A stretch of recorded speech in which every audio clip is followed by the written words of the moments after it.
Четвертый день книжного арсенала. Днем презентации книг, вечером музыка. В Киеве в рамках платформы «Крым», что знакомит посетителей арсенала с историей и культурой крымско-татарского народа, выступила Эльвира Сарахалил.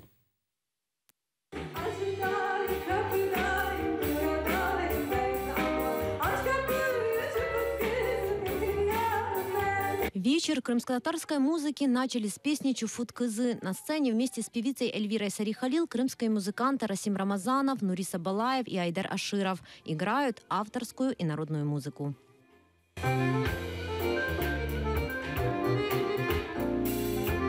Музыканты приехали в Киев утром, говорят, успели даже прогуляться по столице. Некоторые инструменты привезли с собой из Крыма, другие предоставили организаторы. Часть инструментов мы везли, а другую часть инструментов здесь нам принесли. Концерт поздно, в 10 часов начался.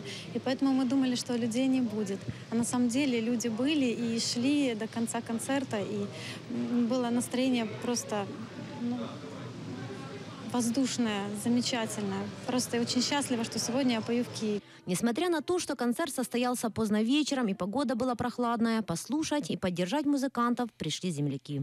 Відчути тут, на Україні, кримсько-татарські нотки, старі пісні – це, як щось неймовірне.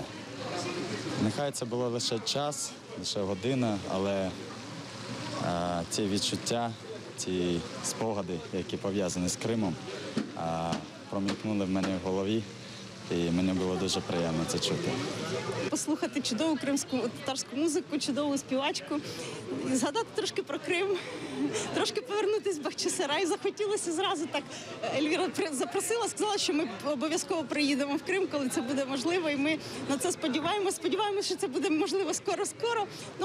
Трошки треба потерпіти, і ми обов'язково зустрінемося з нею в Криму. Киевлянка Светлана пришла специально на концерт. Женщина – преподаватель музыкального училища имени Глиера. Рассказывает, музыкантов знает давно, встречалась с ними на различных музыкальных фестивалях.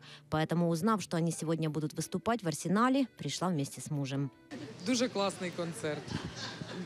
На високому музичному рівні. І ми скучили вже за татарською музикою. За татарами скучили.